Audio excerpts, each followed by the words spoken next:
ഇന്ന് എന്നോട് സാർ എന്തായാലും ചോദ്യം ചോദിക്കും. പഠിച്ചിട്ടാണെങ്കിൽ ഒന്നും തലയിൽ കയറുന്നില്ല. ടെൻഷനായിട്ടോ അയ്യോ.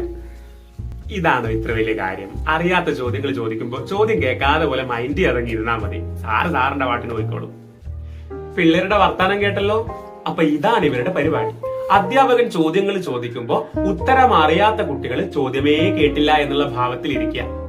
ഇതിന്റെ സൈക്കോളജിയില് ഒട്ടകപ്പക്ഷി മനോഭാവം അല്ലെങ്കിൽ ഓസ്ട്രിച്ച് മെത്തേഡ് എന്നാണ് പറയുക. അതായത് ജീവിതത്തിൽ പ്രശ്നങ്ങൾ, പ്രയാസങ്ങൾ വരുന്ന സമയത്ത് അയ്യോ ഇതൊന്നും നമ്മൾ അറിയില്ലേ എന്നുള്ള ഭാവത്തിൽ ഇരുന്ന് കളയാ. ചോദ്യം ചോദിക്കുമ്പോൾ ഉത്തരം അറിയില്ലെങ്കിൽ ചോദ്യം കേട്ടില്ല എന്നുള്ള ഭാവത്തിൽ ഇരുന്ന് കളയാ. ഈ പേര് ഒട്ടകപ്പക്ഷി മനോഭാവം, ഓസ്ട്രിച്ച് മെത്തേഡ്, ഇതിന്റെ പിന്നിൽ ഒരു കഥയുണ്ട് കേട്ടോ. ഒട്ടകപ്പക്ഷി കൊടുങ്കാറ്റ് വരുന്ന സമയത്ത് മണലില് മുഖം അമർത്തി പൂഴ്ത്തി കിടന്നു കളയും. എന്തിനാ അങ്ങനെ ചെയ്യുന്നത്? അയ്യോ എനിക്കിതൊന്നും കാണാൻ വയ്യേ, ഞാനിതൊന്നും അറിയുന്നില്ല എന്നുള്ള ഭാവമാണ്. കൊടുങ്കാറ്റ് പോലെയുള്ള പ്രശ്നങ്ങൾ വരുമ്പോ ഒട്ടകപ്പക്ഷിക്ക് ഒരു സ്വഭാവമുണ്ട്, മണലിൽ മുഖം പൂഴ്ത്തി കളയും, ഞാനിതൊന്നും അറിയില്ലേ എന്നുള്ള ഭാവം. ഇതേ ഭാവമാണ് ചോദ്യങ്ങൾ ചോദിക്കുമ്പോൾ ഉത്തരം അറിയില്ലെങ്കിൽ ശ്രദ്ധിക്കാതിരിക്കുന്നത്, മൈൻഡ് ചെയ്യാതിരിക്കുന്നത്. ഒട്ടകപ്പക്ഷി മനോഭാവം അല്ലെങ്കിൽ ഓസ്ട്രിച്ച് മെത്തേഡ്. Thank you.